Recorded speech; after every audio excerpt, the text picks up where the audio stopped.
Today's guest is an incredibly special guest. He's arguably one of Australia's most influential hunters and hunting photographer, a legendary skateboarder, a renowned fireside chef.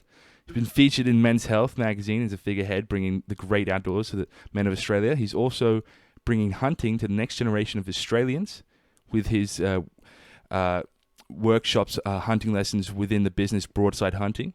And if that wasn't already enough, he's also a star of the 8-part documentary series, The Seasons, all about hunting in Australia. Ladies and gentlemen, Eamon Waddington.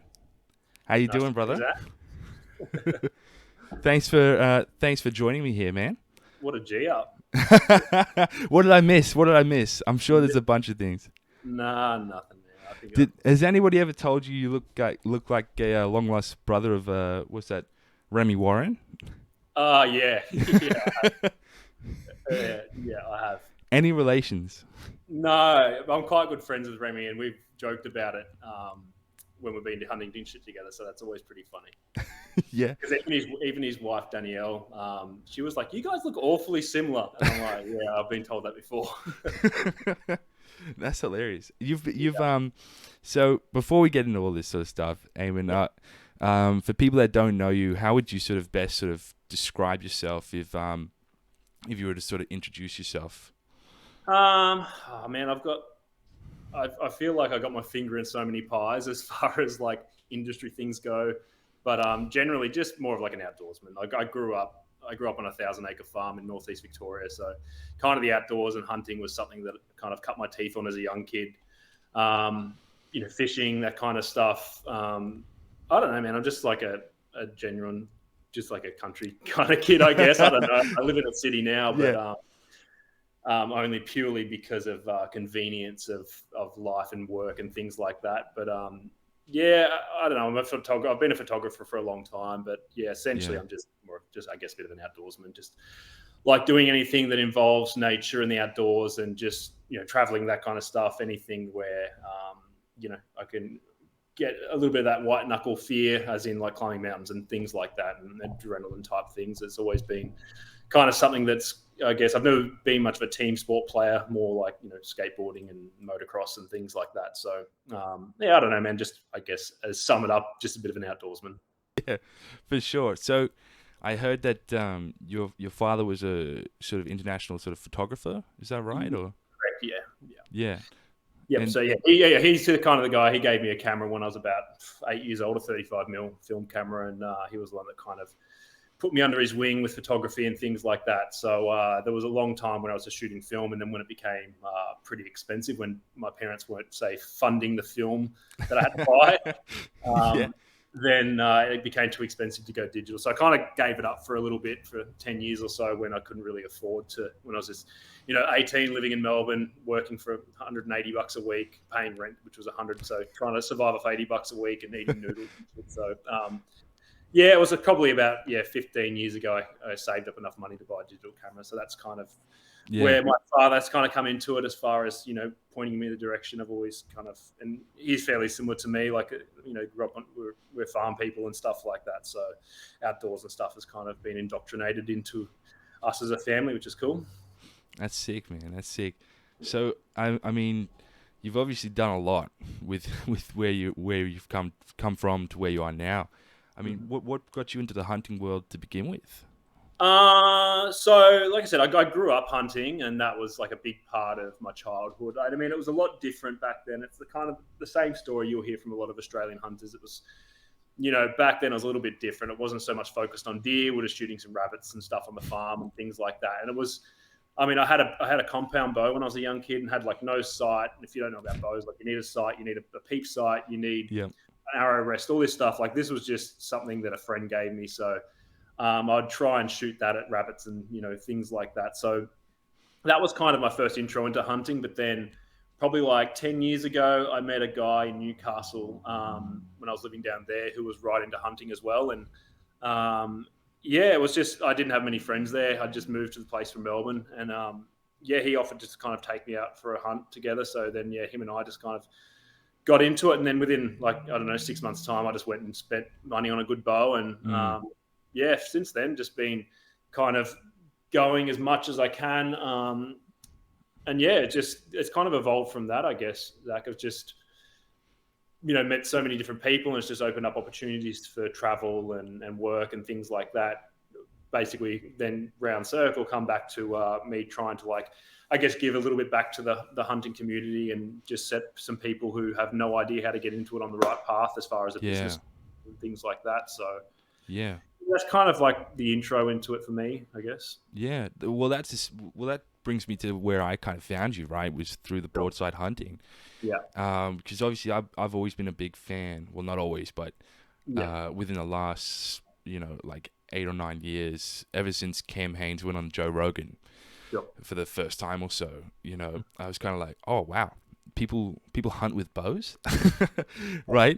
I was just like, that sounds sick, I'm like, and then he sort of talked a bit more about his philosophies and a bit more about his mental toughness and running a marathon a day and all these sorts of things that come along with it, that he's just doing all these hard things outside of it to be excellent within when he goes on hunts and stuff like that. And so that was my first real sort of exposure to the world of hunting, let alone bow hunting. And I was kind of like, up until that point, you'd only ever seen like hunting in like Disney films or like things like that, where they're like, oh, that's the bad guy and stuff like that. You know what I mean? They've always got to portray them as like the antithesis of evil, hurting the poor animals and things like that. But then you start to dive deep into it, and you start to hear Cam Haines talk about the conservation type of work and things like that, and the importance of hunting. I mean, I'd love to hear your thoughts about like the conservation side of things and maybe how that goes in Australia sort of side of things. Sure. So yeah, I mean, Australia compared to looking at places like North America, obviously, where Cam and all those guys kind of mainly hunt, it's a bit of a juxtaposition because they've got native deer there that they're like, it works on a tag system, and so just kind of bring you around on how their conservation works, and anyone who's listening who doesn't really know is that, so if you want to go hunt a deer in America, you've got to buy a tag. Yep. So say, depending on if you live in, say, Iowa, you might be able to get a tag there for a cheap. But if you're a non-resident of Iowa, you have to get a visitor tag, so you pay a bit more. But just to give you an example, so you might go to a hunting shop or an outdoor shop, and you say, okay, I want one deer tag to hunt this season. And so you're going to utilize public land. They have a lot of public land hunting there. So essentially, you'll go into a shop, you'll buy a deer tag that might cost you $1,000. Wow. The shop takes a clip of, say, $50. They make $50 off the tag. Then some of it I'm trying to think where it all funds down. But essentially, out of that $1,000, it's about $800 of it goes back into the conservation of the animals and through the, like, I'm trying to think of the name, and it's the DPI here, the Department of Primary Industries. But over there, it's like I'm trying to think, it's like the forestry or something like that. It's the organization that, I guess, manages the deer and things like that. So yearly, it's like $1 to $2 billion goes back into conservation. Yeah, it's huge. Like, that's huge. Pretty impressive. That's pretty impressive. It is, and what people don't understand is, like, there's certain standalone organizations and stuff. They're like, oh, let's just say, like, I don't know, PETA, for example. People like that, like, and a lot of their values, I respect. For sure. They'll be like, we give back to conservation, we're helping. And it's like, well, how much do you actually give? And when you're looking at a monetary value, hunters by far give so much more back to the industry. So, it's, like I said, there's a bit of that juxtaposition of these two types of organizations. And hunters get pretty defensive about it because, as a lot of the time we all get portrayed in a bit of a bad light because, like you said, there's Disney movies and things like that where we're always seen as the bad guy. So yeah, but taking it back to Australia, so deer were introduced back in the late 1800s, mainly fallow deer and red deer, and then they brought in sambar a little bit later on. So we've got 6 different deer species here in Australia, and they're all non-native. So the way that it gets classified here in Australia is a feral animal.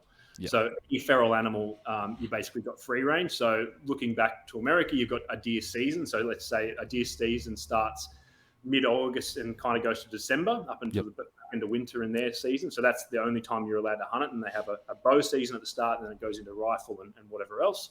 Right. Where in Australia, I mean, we used to have a season, but now there's so many deer, there's so much population of deer all around that it's basically a free for all year round. You can hunt as much or as little as you like. So, and at the moment, just speaking conservation, there's a bill, say, like in South Australia, they're trying to ban bow hunting, which has been led by the RSPCA.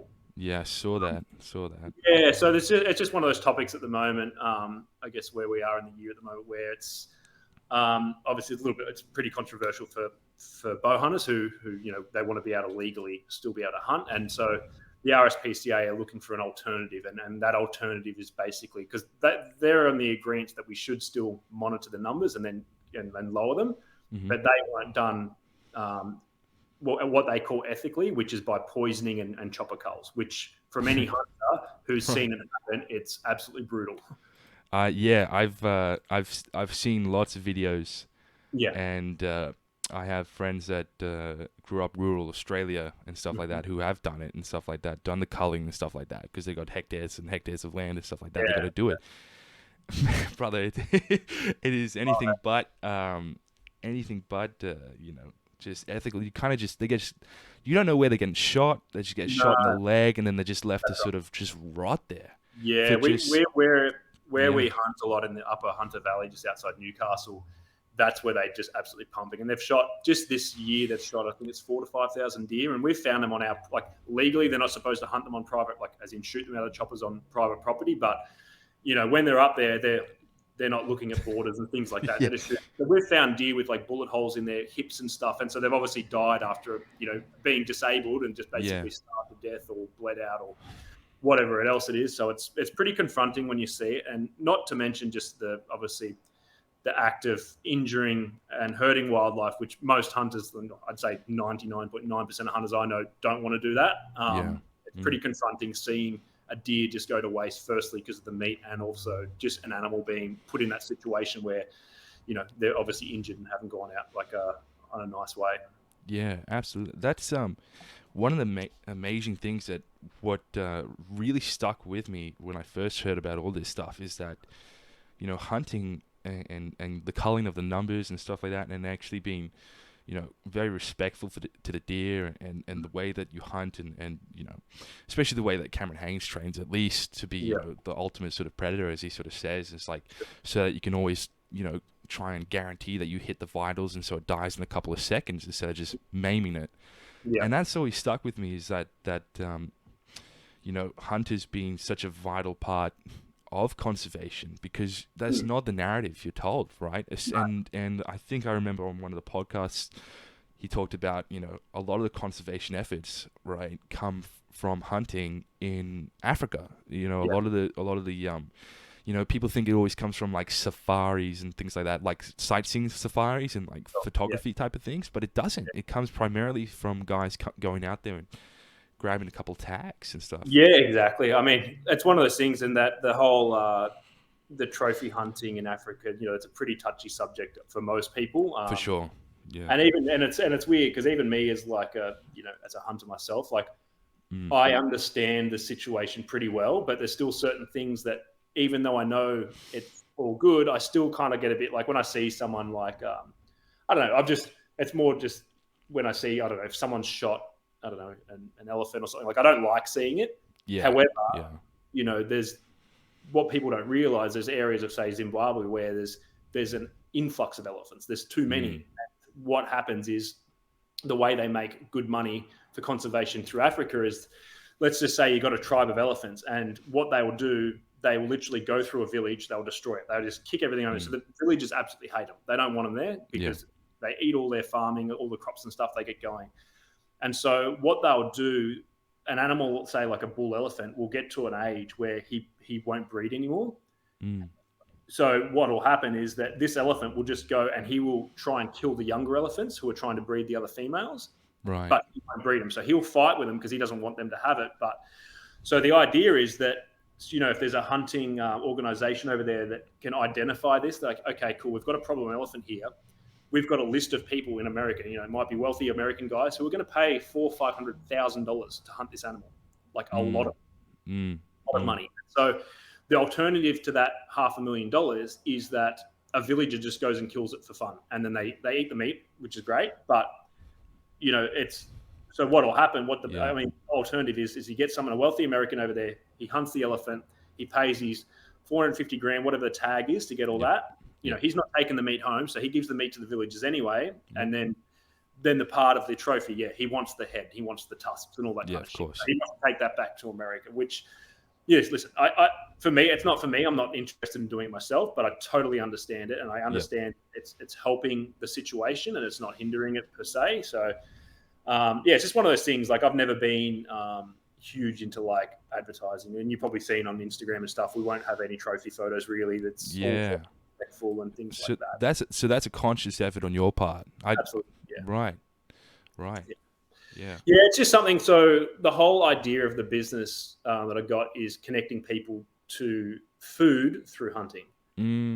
Okay. Yeah, because I love cooking and things like that, and I want people to be interested in a resource.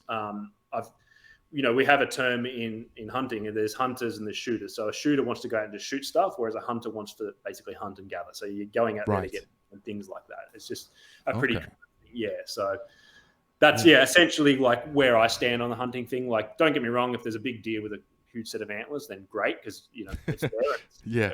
But that's not my primary concern when it comes to actually hunting. Yeah, that's something I noticed on your page compared to a lot of other hunters, obviously, that I've started to follow over the years.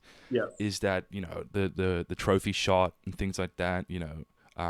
It's always you always sort of think like, what's the most tactful way to do it? Some guys talk about tucking the legs in, sort of propping the head and sort of cleaning off all the blood and stuff like that.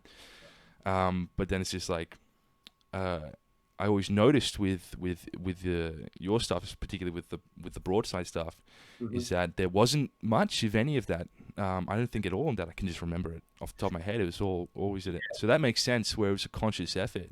It is, but don't get me wrong. Like, I have got absolutely no issues with someone posting a photo with a dead deer or whatever. Yeah, because, for sure. I know you said you're reading Cam Haines' book, so if you've got a bit of an insight into what it actually takes to actually become a hunter and get one on the ground, like, and actually because you've got to get close enough, and that's the hardest thing. With hunting with a rifle, you can stretch it out to, if you're got the right setup, you can stretch it out to a kilometer. Yeah, you can sit in your car, right? So shooting with a bow, you can't do that. So when someone, might get their first deer or any deer and they get a photo with it and they've got a huge grin on their face, like, good on them, because I understand it's very, very, very difficult to hunt any animal with a bow. So, like I said, I've got no issues about it, but as far as my business, I'm trying to get more people who are not, say, necessarily interested in hunting into that. And that's what I'm trying to do, is change a bit of that narrative of, everyone's been to the newsagent. They've probably seen like the Boars magazine. It's got an overweight guy in a trucky singlet with a pig with its guts hanging out. Like, listen, and that's all good. Like, if that's what he wants to do, that's great. But I think for me personally, I want to kind of get some people who, just say like yourself, like people who, like, there's smart people who understand the whole circle of life. And then, if you're going to eat meat, then, it's got to come from somewhere. Someone's got to kill it, unfortunately. And so that's kind of what we're trying to do, is just get more people into hunting, and then you're almost spoon feeding it to them, because once you actually start doing it, then of course there's going to be some blood and guts, and that's just part of the whole pursuit of an animal when you're trying to get it for meat. But doing it in the right way and having respect and reverence for the animals is really like high on my list, and just making sure that people know you're not out there just to kill an animal and not give a shit, leave it in the bush or whatever like that. It's a bit more of a process than that. Yeah, absolutely. And that's one of the things that got me thinking about that whole process many years ago, was like, okay, I know that the steak and the mince and everything that I'm eating comes from an animal, right? And I'm sure everybody knows that as well around me. But, when they're shown a picture of somebody that's just hunted an animal, they're kind of like, whoa, what the hell? But you follow that process, and like, if they got a video of it, they just hunted it. Like, for what's that show, Meat Eater? It's a great show. You see the whole entire process. He's like tracked it down, spent many days, and took his shot, got it, collected it, now he's skinning it, and now he's gutting it, and now he's chopping it up. And then all of a sudden, he's back in the kitchen with that same deer, and it's a T-bone steak. Yeah. And like, for me, I haven't hunted before, by the way. So for me, being outsider looking in, I'm kind of like, I can still feel that disconnection there between the food and the animal. Yep. And that's where I started to sort of piece these things together. I know it sounds silly, right? But like, of course, that's where it came from, right? Yeah. But you're out of sight, out of mind, right? And if it's out of sight long enough, you just forget. And so that's pretty much everybody's life. And so I started putting those things together, right? And I was kind of like, okay, well, where's majority of our meat coming from, right? It's just coming from these humongous industrial type of farms where they've got like 14,000 cattle, 20,000 or more cattle, and they've got heaps of this cattle and they're just churning, burning type of thing, right? And a lot of the meat, from what I understand, a lot of the meat goes to waste because they're just not, profitable cuts. They're just not cuts that a lot of people buy. Like obviously they send it to butchers and butchers cut it up, and then some people do it and some people don't. But most people are only buying like mince and steak, right? Which is only a handful of cuts. And then you've got people like, I don't know if you've seen Carnivore MD. He's like he does a carnivore diet type of thing like that and teaches you eating like nose to tail type of thing and all the benefits around doing that. And you're kind of thinking like, well, how much are we just wasting eating this mass-produced meat? You know what I mean? When you could be, the respectful thing and the earnest thing and the heartfelt thing is to go out there, philosophically, you're spending that time, you're earning it, you're sweating it, right? Which is, sometimes days and days of work, of tracking, getting inside of like, what is it, 40-yard type of range? Something like that. And, and then actually making the shot. I read that like only like 10% of hunters or something like that actually come away with something in their hands. Yeah, but so it gives you a bit more reverence for the meat, right? Yeah. Is that part of your philosophy coming in there? Something that you want to hone in, trying to teach people when they come to your courses? Yeah, definitely. So just to kind of go back on what you were saying before. So Please. When you say like when we've hunted deer and stuff like that, and obviously you got the animal out in the field, you butchered it up, we call it field dressing. So you basically take the main parts. We're looking at like say the rear legs, front legs. Then you've got the prime cuts, which is like the back straps, and then you've got the tenderloins, which would be like your eye fillet, which is underneath the back of the rib cage there. Yep. Then you've got neck meat, and there's other bits and pieces, like you've got organ meat or whatever else. So you can pretty much take the majority of the meat off the animal. So we take it back to camp. We just got it in pieces. Then once we get back there, we butcher it up properly. So I'll say that one thing is that, and we've all probably done this, we've all had like gone to the supermarket, bought some mince or a steak or something. It's sat in the fridge. It's gone past its use by date. Like, oh, stuff this, and you just thrown it in the bin.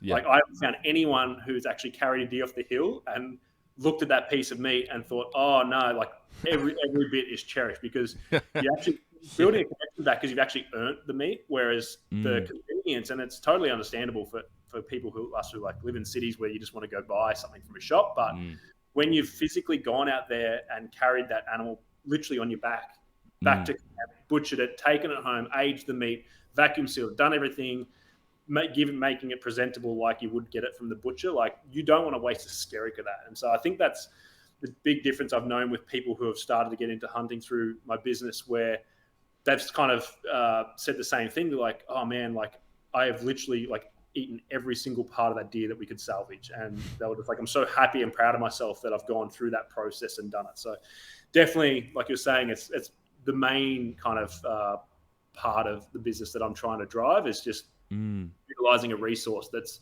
readily available. And there's an oversupply of numbers so much that the government is culling them. Yeah. So, but and kind of to take it back again is when I was speaking about the RSPCA and things trying to ban hunting in South Australia with bows. What we're saying is that why not open up a tag system, like I said earlier, like they do in America? There's a heap of national parks that they cull them in and they poison them, and then the problem is when they start putting out the 1080 baits and stuff, they do it for deer and shit like that, is that if that deer eats and gets sick, a wedge-tailed eagle is going to come down and pick on the carcass. It's going to get sick and probably die too. That's going to, when it rains, it's going to flow poison into the waterways. It's just like not what you want. Hey, No. it's really bad. So we were kind of like on the page of like, why not allow hunters into the national parks where strictly anytime you're not allowed to go, but close it down for a week of the year. Each hunter spends $1,000 on a tag. Put that back into conservation. Put that back into however you want to spend it, over spending thousands of dollars on paying helicopter pilots. Getting some choppers in the air for an hour, it costs thousands of dollars. And so we're just saying there's a resource here that hunters are so willing to pay to go and do that. Like everyone you speak to, they're like, man, I would give anything to go into like this. It sounds silly. There's certain national parks that are absolutely just chock full of deer, but you're not allowed to hunt in them at all. So, people would pay good money to go and do it. And we just see it as an enormous waste. And it's hard because being a hunter, your voice just kind of gets caught up in the maelstrom of other crap that goes on, because you automatically get pigeonholed as that guy that's on the front cover of that bull hunting magazine who's overweight. They just look at it like that. And so, like I said, part of this whole thing with business stuff is just trying to change that narrative and get it's almost like lifting the veil on hunting. Like, you don't want, you hear about like these fishermen who don't want to give up their fishing spots or their little secrets and shit like that. Whereas I want to welcome people in and say, hey, no, come have all the secrets, learn how to do it and do it right. Don't be one of these drop kicks that buys a bow from a sports store with no target, like it's a target tip, and you go out and you're shooting a possum or a cat or a kangaroo, whatever it is. Like, if you do it the right way. Do your research, find people in the industry who you can resonate with and think, okay, cool, I can see what this guy's doing. This is, aligns with some of my values. Yeah. Follow them along and speak to them, speak to anyone, reach out to me, whoever. Like, we've all got like time and information we're happy to share. So we're just trying to really make it, approachable for the general person who wants to kind of take control of their food supply. That's it. I going back to what you were saying about just, laying out the bait and just, if we don't already have enough just toxins in our water supply already, like what are we doing? Like, what are we doing? These forever chemicals, which a lot of these baits are, have in them, plus a lot of other terrible stuff. Like everything just will come back to the waterways. No matter what you do, no matter how far away you are, rain just sweeps through everything. It's just, it's funny. What do you think is the thought behind that being a more ethical approach? Like, couple that with the helicopter just gunning them down. Yeah, I don't know. I don't, and this is the thing. It's hard to get, and you've probably seen, like, you probably looked through a bit of social media the last week where all this is like, it's a bit touchy with hunters. A lot of people sharing stories and things like that. It's just, I don't know what they're thinking, because you can't get a response out of them. A lot of those government agencies, they've had a way that they've been doing for the last 50 years, like poisoning and things. And they're like, well, why do anything else? We haven't actually, someone obviously proposed it at one point and said, yeah, this will work, and it works. But as far as being ethical, it's just not. Trying to explain to them like our point of view and how we would like to see the animals managed and how it could actually bring more money and things like, so even in Australia, like, you need a special license to process deer meat, and to become a venison butcher, you have to jump through a lot of hoops to do it. And it's like, really? In America, you don't need to do that. And here it's like, they don't carry any disease. Like, they're one of the cleanest animals we've got, like less than sheep and cattle and things like that. So for us, we're just like, we want it to become an available resource. And why not be able to go into your butchers and, like, at the moment, like venison, if you ever buy a bit of backstrap, it's $90 to $100 a kilo. Damn. So it's like, you're talking about a bit of meat this big that's $100. Wow. And we're like, obviously it's super expensive, but like, make it more available. Like, instead of, these chopper culls, like, maybe even like get hunters to go in there, and whether they're happy to pay, and then they give away some of the meat, or what, as long as they've got the right, cool rooms and stuff, where if the government can provide something like that, like, people would happily do it and happily give that meat back to butchers. And then far out, like, there's people who are struggling to afford food, and like, hunters will be the first people to say, hey, take this. Like, it's a free resource and it's so freaking good for you. It's higher protein than beef. I mean, you eat it and it's like, it feels like it gets turbocharged in your veins. I don't know what about it, whether there's like some secret testosterone in male deer or something. Like, honestly, whether it's kind of like that primordial thing that kind of lights in your brain when you have it, it's just like, I feel like I've got more energy than I've ever had. So yeah, as far as like, the baiting and stuff, like nobody likes it, and we don't like seeing the animals die Yeah. painfully. But Yeah, we, you'd think it'd be more sort of like guys that are environmentally conscious and stuff would be yeah, on the forefront of this, right? But because it's so, the flip side of the coin is like hunting is involved and all this sort of thing. They don't want to be associated in that conversation. It seems, yeah, type of thing. I don't know. yeah. It's hard, and with anything like this, when a lot of politics get involved, it's just Yeah, the tape that's so easy to cut just becomes impossible. yeah. That's a perfect expression for it. Oh, it is. Anything that they want to pass in government, and it's like, oh no, we won't pass that. But it's like it's just got to go. There's someone, there's a Congress there somewhere who have literally they just got to vote for something and say, yep, cool, they pass it. It goes through a bill. It gets approved by X, Y, and Z. It's not that hard, but I think just the general way of politics go globally, it's just everything just gets tied up, and it's just very hard to get anything. Yeah. Everything just gets tied up in this sort of red tape of just like, oh, we can't talk about this, can't talk about You that. look at people who got arrested for having cannabis in the 90s in Los Angeles. They got 20 years jail, and now you can buy it on every street corner. And it's like, these guys are still sitting in a prison going, what the hell is going on? Like, it's now they're advertising. It's on TV. It's wherever. And I'm still sitting in a freaking jail cell because I had an ounce of weed when I was 19 years old as a kid. It's that's a great correlation. Yeah, right. Like who's deciding these sorts of things, right? Like they're obviously somebody that's just so far out of touch on like nearly every single one of these topics. Yeah. It's hard, especially in hunting, to get a good voice for hunting and someone who can kind of give the right advice. But I mean, the second hardest part's actually being listened to. So yeah. I mean, you don't really see any. Sorry. You don't really see any sort of like any voice for hunting anywhere. I was just at the Royal Easter Show this week, right?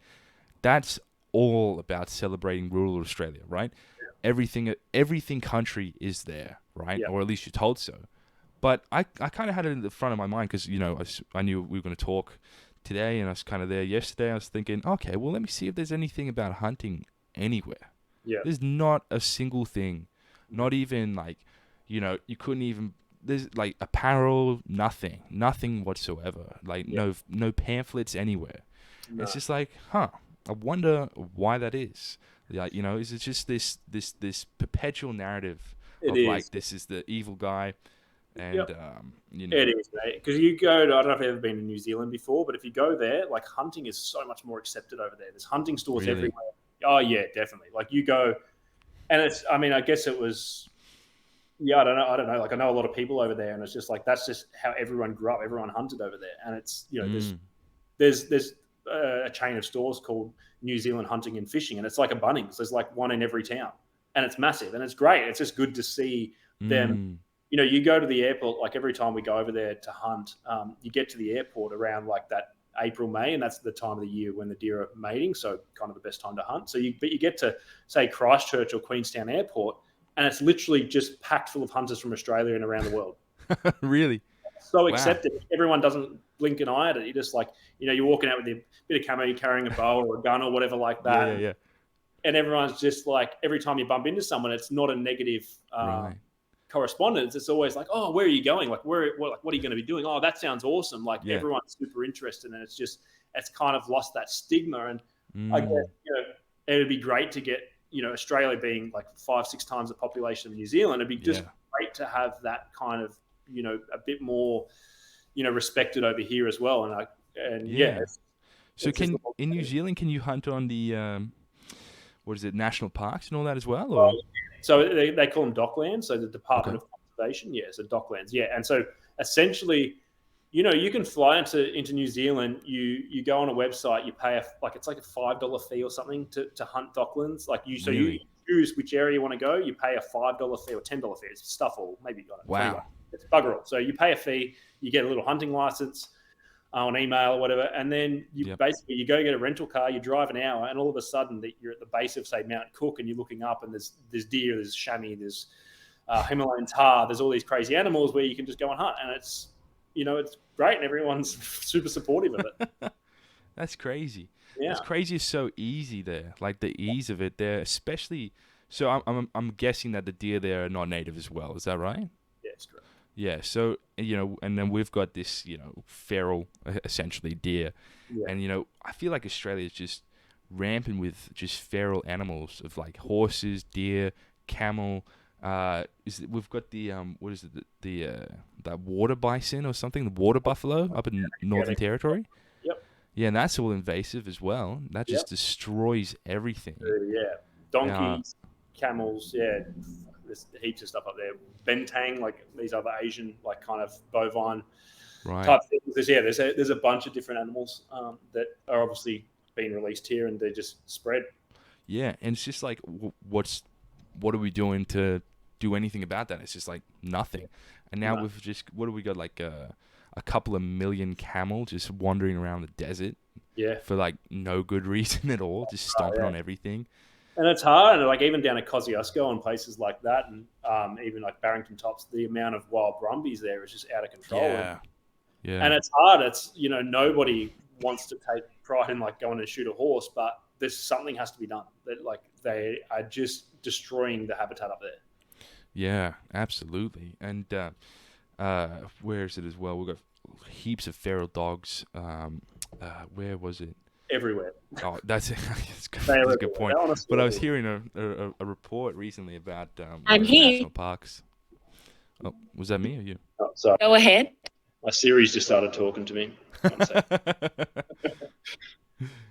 Anytime I say serious, she wants to listen in. Fair enough. And I got this cough going on, so everybody's interrupting. But just these rampant.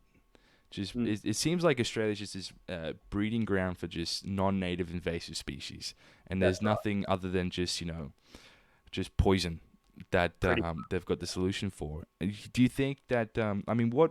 What do you think would be the first way in? Obviously, you've got your broadside hunting, right? And you're teaching people about the cooking aspect and the meat and the conservation aspect of that and the longevity of that sort of way of living. Do we just need to have a bigger conversation around that? Is that kind of where you think it goes? I think so. I just think the more people you can get on board and understand, hunting from like the perspective that kind of I've got, and a lot of like people I know I've got. I think once you start to kind of get a few more people on board who can actually go and see what it's really like, and like conversations like this, like maybe you don't know certain things or whatever about hunting, and it's like all of a sudden it opens up your mind, and then you talk to someone else and you're like, oh, actually, because you could be at dinner, like let's just say I give you a bit of venison, and you're like, oh, hey, my buddy Eamon just gave me some venison, I'm going to cook it up for some family and friends, and they're like, hold on, this is meat. They're like, you killed this, and they're sitting at home like eating minced meat from the supermarket, not really understanding like it's probably worse. Yeah. The supply chain for that meat that they're eating is probably worse, yet they still have an opinion about like why you shouldn't be eating it and stuff like that. But having, people who are interested in it being able to say, well, actually, here's an alternative situation. This is where this meat come from, and vice versa, and say, well, put that to them and actually say, okay, well, what did you do to secure that meat? Like, have you you just gone and bought it and you're adding to that supply chain? Whereas, say if you went out hunting and you got your own deer, it's like, well, that meat's gone through my hands only. It hasn't been put in a cattle truck. It hasn't been taken from Western New South Wales into Sydney, transferred to another abattoir. Cattle, we've all driven on the road. You've seen the sheep crushed up in the thing. There's shit everywhere. Oh yeah. You look past it like, holy crap, there's just another like meat wagon just going past. And yeah. And don't get me wrong, like I understand it's a necessity all that, of course, and we've got to have that to keep farms and stuff going, and regenerative farming is based around like animals and stuff, which is great. But just as an alternative for people who, I get it all the time, who actually eat meat but then frown upon actually me physically hunting meat. That's the argument. I say, well, hold on, you're a cog in the wheel of this massive supply chain that, if we're going to, like, if you want to get down deep, it's like, okay, then there's travel, there's pollution, there's trucks, there's all that kind of shit that kind of goes into it. Whereas, we're just grabbing one animal off the hill and it's taken ethically. And it's just the impact to the environment is much, much less than what it would be to get, a beef steak, so to speak. So when people are coming to Broadside, and do you usually get a lot of people that have never heard anything or have never experienced hunting before? Like, what's that sort of situation like? Yeah, so I would say probably very similar to you. 90% of the people come. I've listened to a Rogan podcast. They've listened to they watch Meat Eater on Netflix, or they've seen Cameron Haynes on Instagram, or whoever else who's into hunting, and they're like, oh, hold on. They've heard them kind of talk about it and say, oh, there's something to this, and so I guess that's what I'm trying to do is bridge the gap and give new people who want to get into hunting the foundations to be able to do it themselves. And I think that's really important to just do it the right way, and I kind of nurture the journey that they're on and make sure that that I'm not saying that we're right with everything. There's everyone has a different way of doing things, but for people who, like you said, like they don't know anything, it's like I just want to give them as much information as they can to be able to utilize that and then continue, like what we're saying, this narrative of just being respectful of the animals and only taking what you need and things like that. So it's definitely like part of the business is just to kind of educate people in that aspect of firstly conservation, food supply, the health benefits of literally just being in the bush, being outside, camping, whatever it comes. All these things kind of go hand in hand that build up a healthy lifestyle. Yeah, absolutely.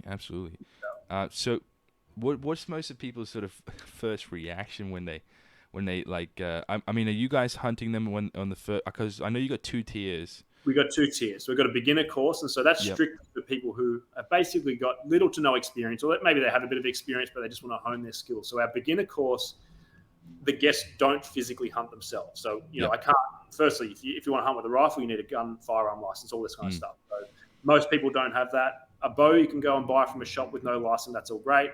But you need to practice for a year, 2 years just to become proficient with a bow, to be able to make an ethical shot. So most of the guys we get are just in that point where they're trying to decide where they want to go and with hunting and things like that. So it's just dipping their toe in. So on our beginner course, essentially they'll do everything but fire a weapon, a bow, or whatever. So let's just say you come and do the course, you tag along with me, we go out, say I shoot a deer. From there, once I let go of an arrow or shoot it with a gun or whatever, it's pretty much all hands on from you and me. So I'll basically teach you how to butcher it.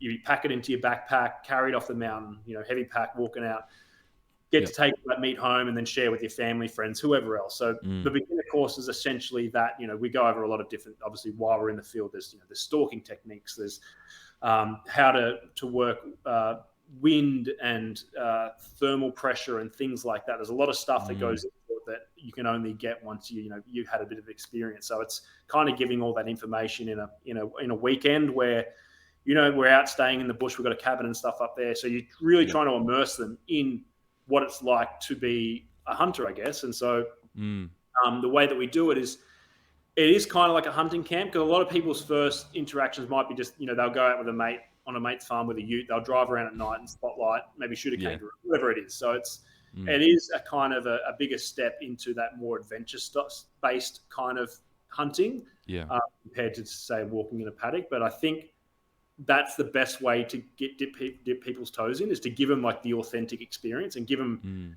something that, they can sink their teeth into and really like feel like, don't get me wrong, you're going to finish the weekend absolutely rooted. Like you'll be like, oh, shit, that was hard. Because you're walking up and down mountains and you're doing 10, 15 Ks a day. So it's not easy. But yeah, that's kind of the basis around the beginner course and getting people into it. And then we've got an advanced course, which is essentially a guided hunt. So you get to physically hunt the animals yourself, but you'll have one of the guides with you just to point you in the right direction, make sure we're going areas where there's animals, and if you shoot one, then we can help you pack it out and all that kind of stuff. But yeah, it's a kind of a, I've got a good friend of mine, Nick. He's a chef, and he comes down and cooks up all the game meat as well.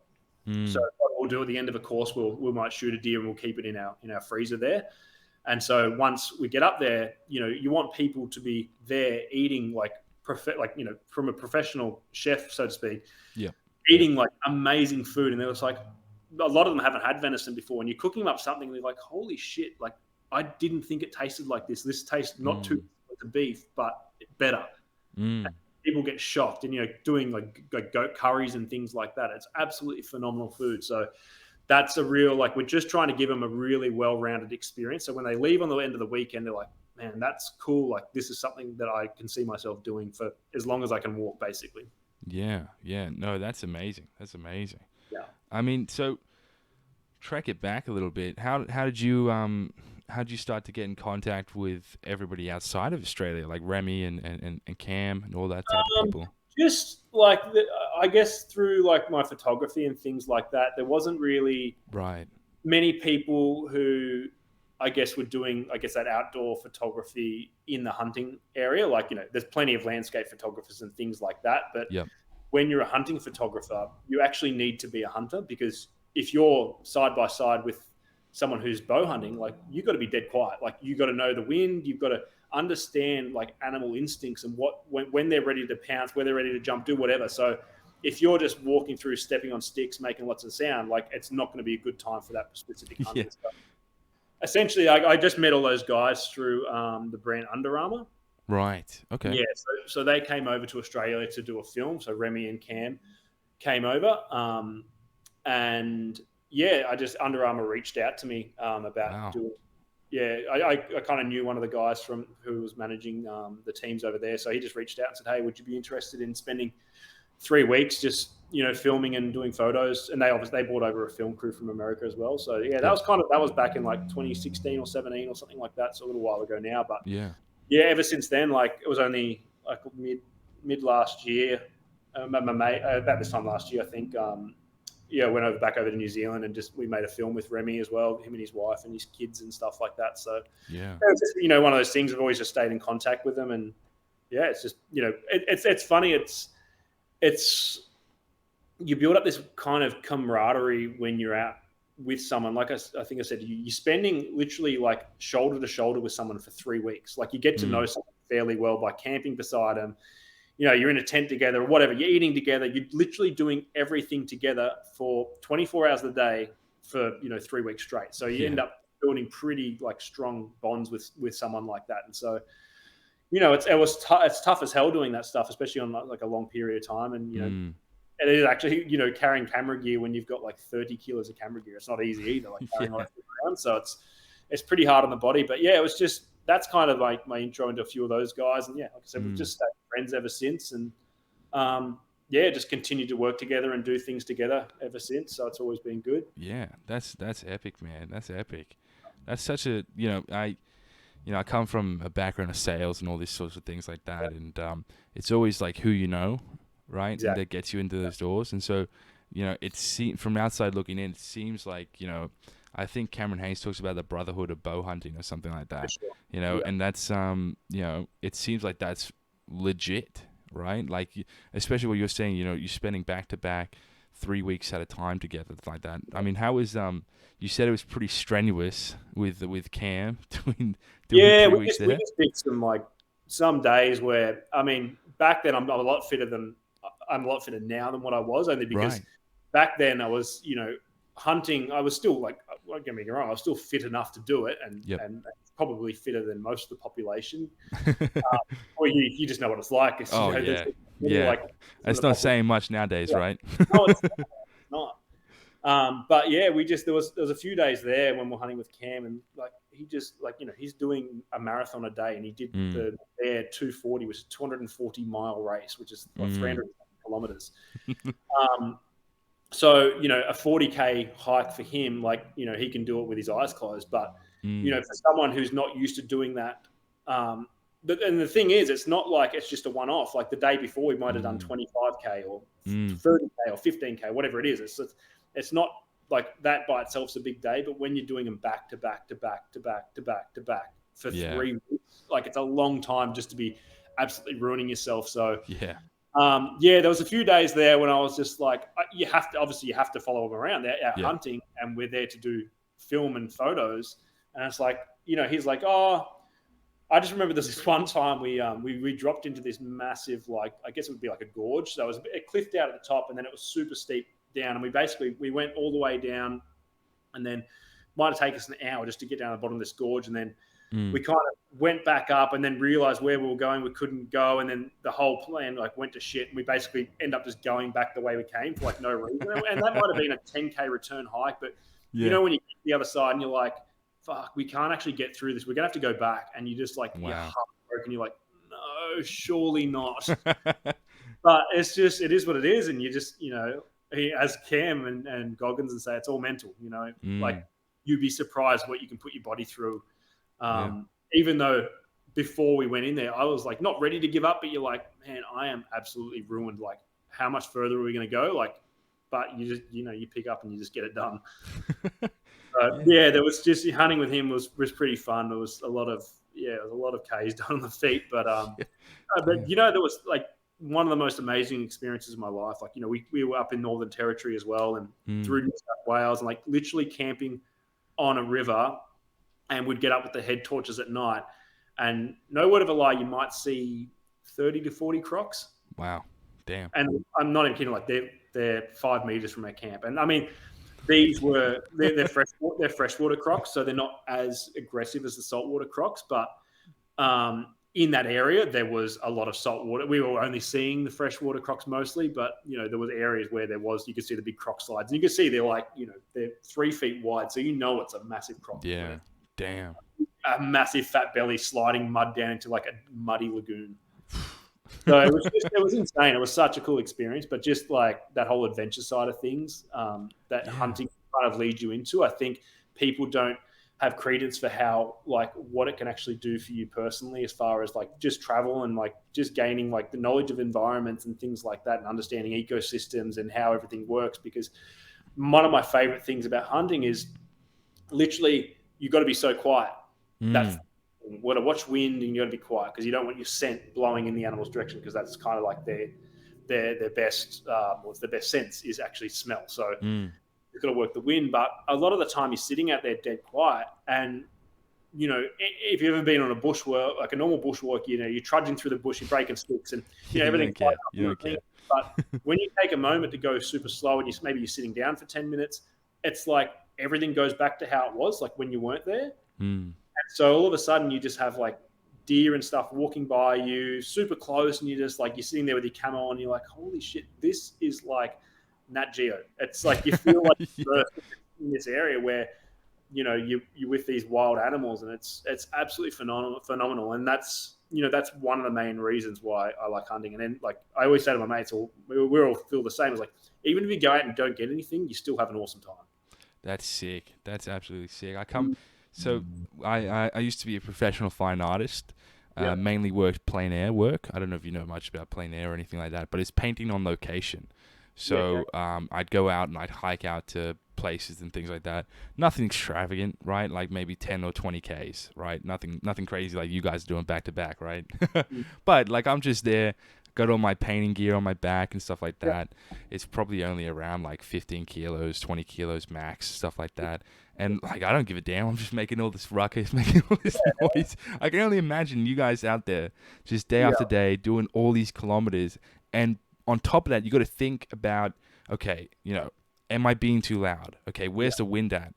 Oh, hang on, the wind's just changed. I can't go that way anymore. Is that, how's that just mentally? It happens all the time. We've had these, when I'm guiding people, so I've only just got back, what it's now, Wednesday or something like that. So I only got back late last week from 2 weeks of straight. We had clients back to back to back. So we basically, you know, this time of year is when all the deer, they call it the rut. So that's when they're mating. So we've got, the property we go to has got fallow deer and it's got red deer.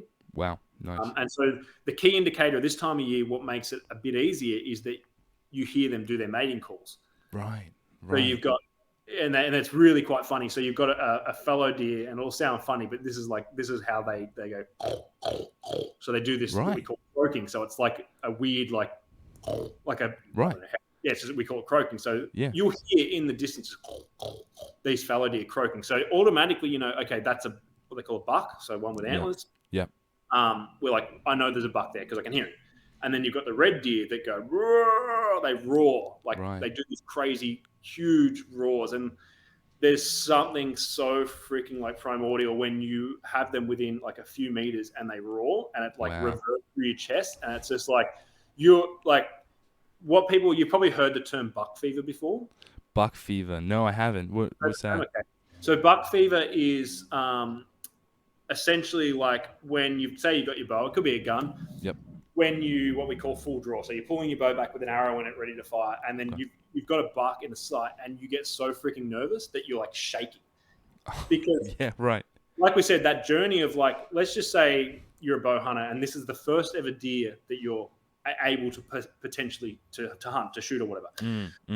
You think about, okay, what goes through your mind is like, I've just spent the last like, let's say I spent a whole year researching hunting. Let's just say from your example, you spent all these years researching hunting, but you haven't physically hunted. So Yeah. you're reading, you're going through forums, you're looking at people, you're talking to people about it. And so you're building a map in your head about what hunting really is about. Then you're like, okay, I'm going to go buy a bow. Then you go to the backyard, you're shooting a target, and you're doing it day after day after day, and you're trying to get what they call your groupings, the arrows, to be all kind of centered. You know, you want to be the most accurate and proficient hunter you can. So you spend all this time, and then so with the bow, you've got all these different aspects. So, you know, when you're drawing the bow back, you've got the string, and it's got to have this anchor point. So it anchors on your nose. You're looking through a little peep sight on the string, and then it joins. You're looking through that sight to another sight on the front of the bow.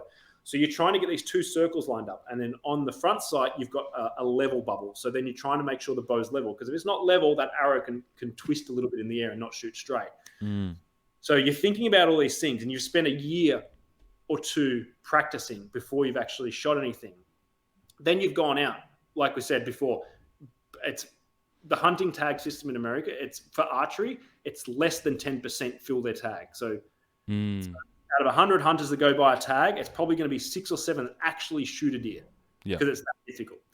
So then you've gone out 6 or 7 times, you've kind of got close, you haven't really got, and then all of a sudden you've got an animal that looks, I got one here, that looks like this, big antlers, and it's walking through the bush, and it's kind of going like this, and you're like, holy shit, all this time that I'm doing research, practice, and everything else has come to this moment. Yeah. And you're pulling full draw, and you try not to be seen. And so back to the term buck fever, it comes there. You're like, holy shit, this is it.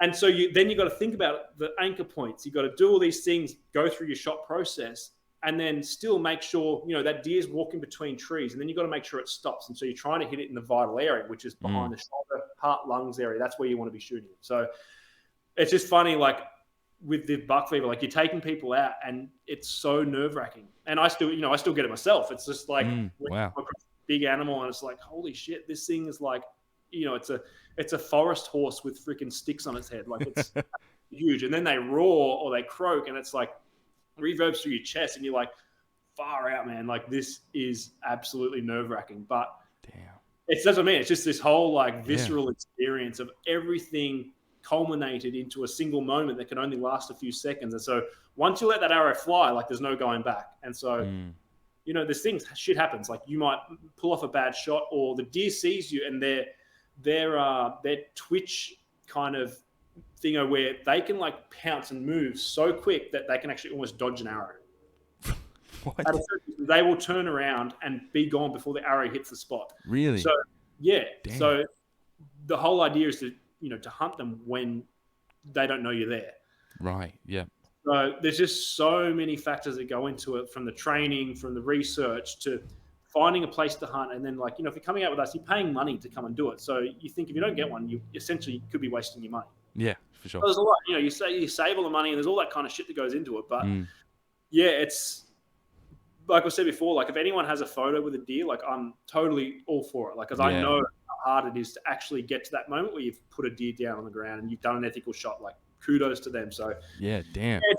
It is a pretty wild experience, man. And I'm like, it's definitely not for everyone. I fully recognize that. And what a lot of people don't understand is that hunters have more in common with vegans than they probably understand. Being that we don't like to injure animals. We only take what we need.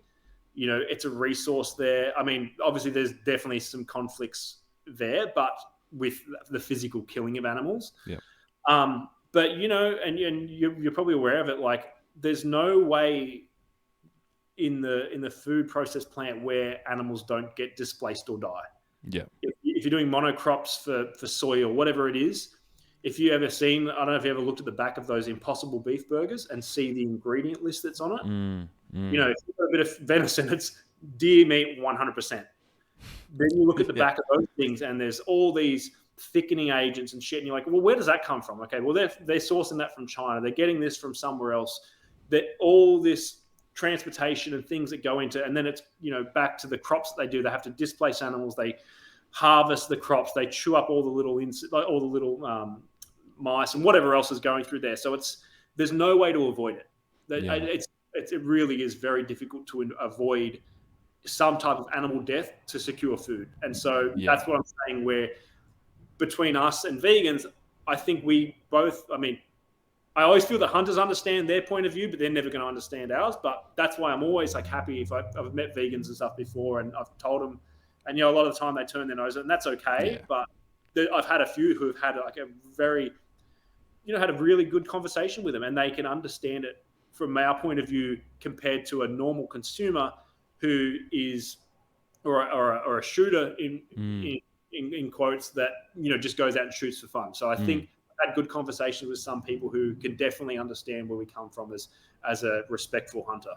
Yeah, absolutely, and that's the conversation that isn't had ever, right? No. And on top of that too, if nobody's hunting them, if they're just going through the regular food process stuff, or if they're just out in the wild, things don't die peacefully ever. No. They just get old. They get too old to run with the pack, and something else gets them. Exactly. I don't know if we have that extent of native sort of predators here in Australia, but not so much. We've got wild dogs and stuff. Right. Deer, pigs, fucking sheep, whatever. They will go for whatever. Yeah. Yeah. And foxes will take out a few goats and things like that. But yeah, the main predator, I guess, for deer would be wild dogs, pretty much. But yeah, for sure. But regardless of that, there's no peaceful death. It's not never. like in the cartoons where it's just they just go lie down and all of a sudden they fall asleep.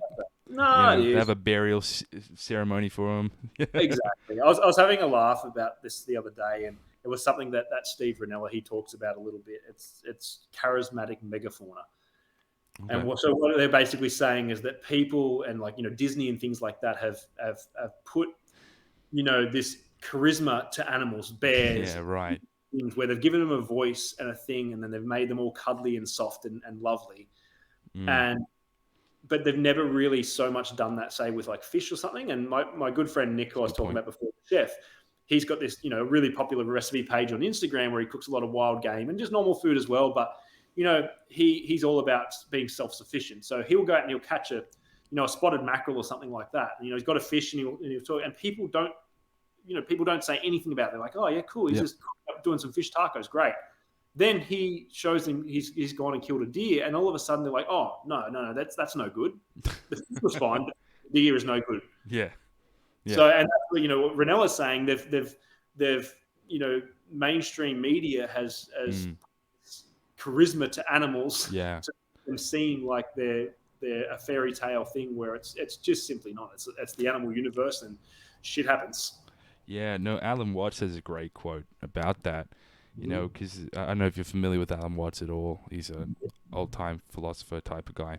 Yeah. And he has a great quote about this where he talks about, no matter what you're going to do, something's going to die. And if you don't kill it, it's always going to die. Eventually, everything dies. And so the only ethical thing to do in this case is to make sure that when you cook your food, you make it as delicious as you possibly can, and you enjoy it with every single fiber of your being. That's the only ethical thing you could possibly hope to achieve, because everything dies. Yeah. Yeah. Exactly. No, that's great. Yeah. So just real quick, I think, have I got a couple of minutes left with you at all? Yeah. We got. Yeah. Go on for another. Sick. I will. You said that you're fitter now than you were back in sort of 2016. Has that been a conscious effort on your part? Has that been like a sort of drive for the hunting type of philosophy? Don't get me wrong, I wasn't super unfit, skateboarding, sure. stuff like that. But I'm just generally saying, in comparison to an ultra marathon runner, I felt like I had a ball and chain around my leg. I feel like a lot of us would, eh? he is an exceptional athlete, and there's no denying that. So, Mm. but no, it has definitely been a conscious effort in the last like 5 to 10 years. Oh, sorry, probably 5 years, I think. Just it's one of those things, man. Like you cannot buy health. Mm. You can't. This if you get sick or injured, like money doesn't fix it. I mean, sure, you can get rehab and stuff, whatever it is, but you don't. You would rather put that value into your body by eating well, training, keeping fit, than getting sick and then having to be like, okay, now I'm gonna like have to pay for medical bills and shit like that. Like nobody wants to be sick. So I've just had a real conscious effort in the last few years just to try and stay as fit as possible. Like, don't get me wrong, like I still love having a beer and all that kind of stuff, but I'm like, it's not like I won't eat Macca's on a drive-through if I'm heading down hunting or something like that. It's just like you do what's convenient at the time. Like, it's a thing. It's I don't, you see some people. It's a bit like carnivore MD. Like, that's great, but it's really hard to sustain that. Like, it's not impossible, and you definitely can do it. But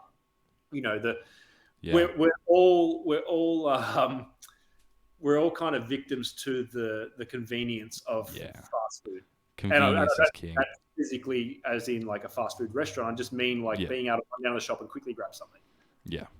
So, but me personally, I've just really tried to focus on eating a lot better and just making sure that, sometimes if I go, because don't get me wrong, like I'll still buy a steak and things like that, but I'll just try and make sure I get, it's going to cost me an extra $4, but I'm like, I know it's, money's tight with everyone these days. I'm like, it's instead of spending $12 on a steak, I'm spending 16. I'm like, it's a fair bit of cash. Like by the time you cook stuff, you're talking about a $20 meal, and it's, if you're spending $20 per meal per day, if it's, $60-$80, it's, it's, at the end of the week, it's a lot of cash. Yeah.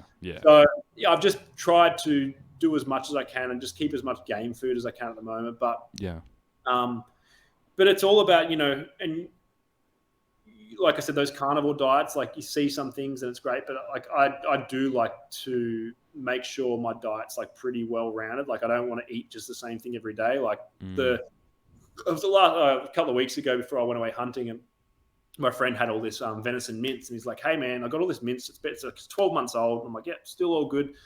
What should I do with it?" I'm like, "Whatever you want, man." A mince is such an adaptable way of cooking. You can do it for pastas, whatever else. And he's like, "Do you want it?" And I'm like, "If you don't want it, I'll take it." So I spent about an hour and I made about 200 venison dumplings. Damn.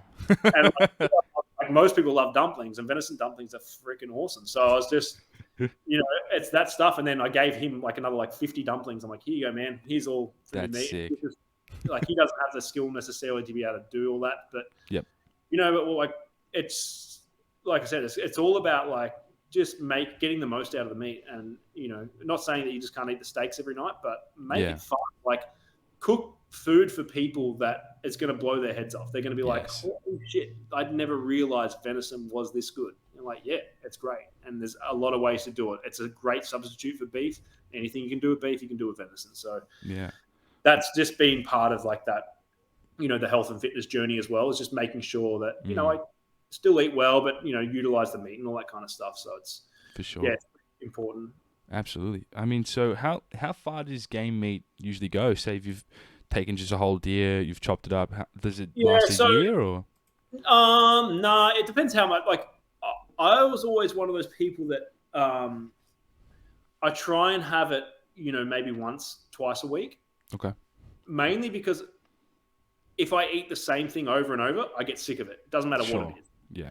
So with venison, I definitely don't want to get to the point where I'm just like, I used to eat lamb a fair bit, and now I don't like, I still like it, but I'm like, I will never buy it. I'm just like, nah, it's not for me. I ate it a lot there was a period where I used to eat lamb all the time, and I just got over it, and I never want that to happen with venison. So I never, like, don't get me wrong, there's times where I'll just eat it quite a bit in a week, but then there's times where I'll eat it like once a week or whatever like that, or maybe once every 2 weeks or something. I just want to keep it so every time I have it, you still get that same excitement you did the first time you tried it, and it's it feels like a bit of a gift when you have it. Like, and then the thing that kind of is funny is like when and it's a bit of a laugh. It's like when I cook for someone, like, so my girlfriend, for example, before she'd met me, she'd never eaten wild game.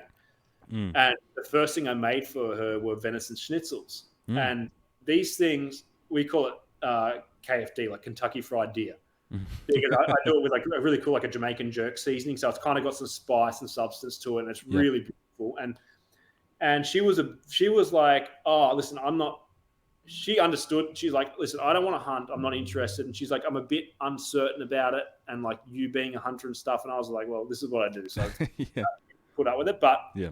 then had that conversation, and like, she's a smart girl. I'm like, you eat meat, yeah? She's like, well, yeah. I'm like, so what's the difference between eating venison to eating beef? And she's like, well, nothing, I guess. I'm like, exactly. So anyway, I cooked her up this Kentucky Fried Deer, these schnitzels, and she's pretty skinny, but she just absolutely freaking demolished like this. They're only small schnitzels, like it's a bit bigger than the palm of my hand. Okay. Yep. She probably ate 14 of them. Did you say 14? 14, yeah. I was like, what the hell are you doing? Coming back and she's like, I can't stop eating them. And then ever since then, she just gets so excited when I cook venison for her. She's just like, Nice. Good. So it's just one of those things, man. And what I was about to say is that, you know, hunters take a little bit of pleasure in saying, hey, that bit of meat I got you, that's worth about $100, you know. Yeah, of course. Yeah, but you know, I got that. So, you know, it's kind of, you know, it's just one of those things you kind of just jab into people because it's, you know, and it's great. And that's part of the whole thing, is just being able to share food with people and things like that. And, you know, it's one of those old wires. It brings people together, and, you know, the fact that you can share your kill, I guess, with someone makes it a bit more special, because you're very proud of like all the work that went into it. And, you know, how often, like I said, you know, just in my lounge room, the deer head sitting there, like when you eat, like I've got meat from that still in the freezer, and it's like when you eat food from that, I remember the time and like what I went through to get that deer.